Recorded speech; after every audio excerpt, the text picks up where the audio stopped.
Telapak kaki Habib yang nakal, maksiat yang nakal, yang kotor. A'udzubillah. Kepala kiai yang pakai sorban masih lebih mulia telapak kaki Habib yang maksiat. Astagfirullah.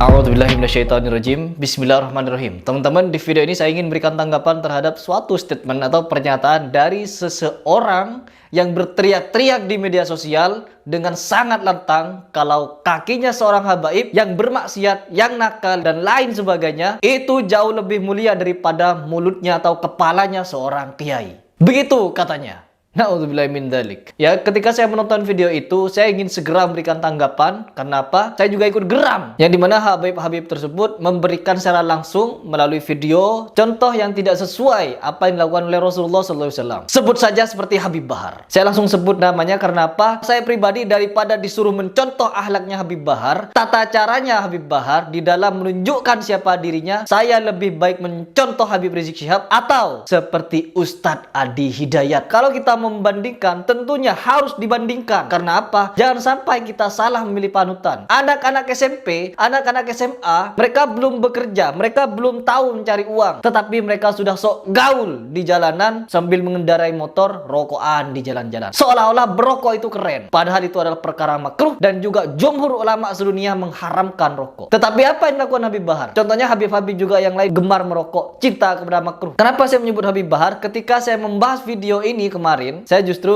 diserang-serang. Semakin saya diserang, semakin saya tunjukkan bahwa lebih baik mencontoh Ustadz Adi Hidayat daripada Habib Bahar. Blak-blakan saya ngomong kayak gini. Apakah di sini Habib Bahar bermaksiat? No, saya tidak menyatakan bahwa beliau bermaksiat. Namun, kalau menurut hati nurani saya dan menurut pandangan saya, apa yang dilakukan Habib Bahar tidak patut kita contoh. Dia memamerkan kekayaannya di media sosial, mobil sportnya, isi mobil sportnya. Terus dia juga duduk-duduk santai di jacuzzi dan apalah itu saya gak tahu.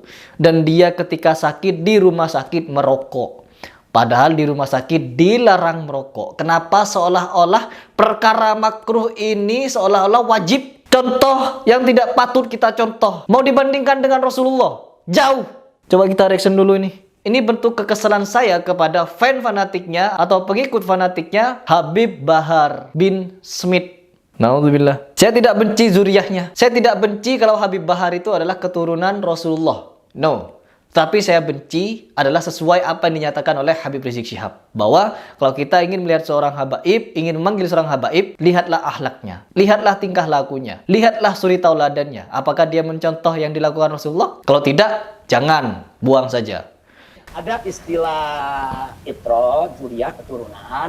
Ada istilah Habib, ya kan? Saya pikir ini mesti dipisahin ya. Betul. Jadi kalau ada turunan Nabi nggak soleh, nggak ada yang dipanggil Habib. Oh, betul. Nah, jadi ini perlu diluruskan juga. Jangan sampai nanti ada orang ngaku sayyid, dia berbuat maksiat, dia berbuat kejelekan, terus kita panggil Habib, kan ngawur. Saya termasuk yang menolak. Tolong, walaupun ada itu orang keturunan Nabi, walaupun dia katakan tadi ya bilangnya Sayyid Syarif, tapi kalau dia tidak soleh, dia tidak berakhlakul karimah, jangan dipanggil Habib. Namanya aja. Iya, jadi gelar Habib ini adalah seorang sayyid yang beriman kepada Allah. Betul. Dan berakhlakul karimah. Sekarang begini, maaf, kalau ada keturunan Nabi, tahu-tahu kita temukan dia agamanya bukan Islam, masa mau dipanggil Habib? Iya. Kalau ada orang ngaku keturunan Nabi, tapi dia mengharamkan yang haram, menghalalkan yang haram, masa dia panggil Habib? Ini kan jadi mencemarkan nama Habib. Iya. Betul. Saya nggak setuju. Saya ajak umat Islam di mana-mana, kalau ada siapapun dia, walaupun dia itu ngaku keturunan Nabi, ada buktinya, kalau dia tuh punya silsilah, itu ya kita akui dia turunan Nabi, ya kita akui dia itro, ya kita akui dia dzuriyah, tapi jangan dipanggil Habib kalau dia ahli mas. Ini adalah salah satu yang memberikan pernyataan di mana kakinya seorang habaib yang bermaksiat yang tidak menggambarkan sifat Rasulullah itu lebih mulia daripada seorang kiai. Telapak kaki Habib yang nakal, telapak kaki Habib yang narkoba, yang maksiat, yang nakal, yang kotor, dibandingkan kepala kiai yang pakai sorban masih lebih mulia telapak kaki Habib yang maksiat tersebut. Na'udzubillah. Telapak kaki Habib yang nakal, telapak kaki Habib yang narkoba, yang maksiat, yang nakal, yang kotor, Na'udzubillah. Kepala kiai yang pakai sorban masih lebih mulia telapak kaki Habib yang maksiat. Astagfirullah. Mulai kapan kemaksiatan itu bisa disandingkan dengan kemuliaan? Seorang Habib yang bermaksiat seolah-olah dia mulia. Tetap mulia, patut dicontoh. Ini pernyataan setan ini kalau menurut saya. Ini orang mulut-mulut setan kayak gini ini. Seolah-olah kemaksiatan dilakukan oleh seorang habaib. Allahu Akbar. Tidak tahu apa tidak baca Al-Quran. Kalau anaknya Nabi Nuh diazab sama Allah Subhanahu Wa Taala. Anaknya Nabi Nuh dipanggil apa anaknya Nabi Nuh itu? Allahu Akbar. Nabi Nuh saja dia memiliki mukjizat, diberikan kelebihan oleh Allah Subhanahu Wa Taala, diberikan kemampuan untuk membangun bahtera. Tetapi apa? Orang-orang kaumnya masih banyak yang tidak percaya kepada Nabi Nuh, termasuk anaknya. Apakah patut kita mencontoh anaknya Nabi Nuh itu?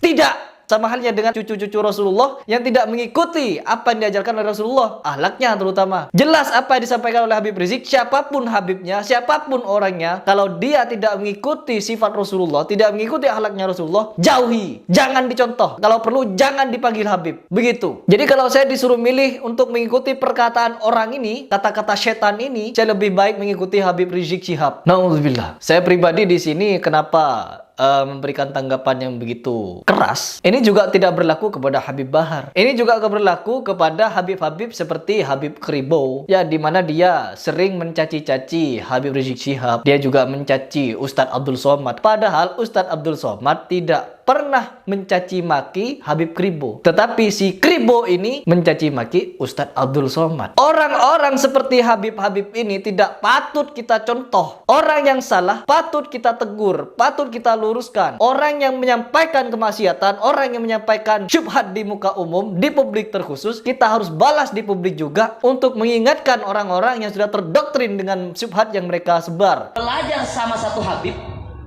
sama ukurannya belajar dengan 70 kiai, betul nggak, Habib?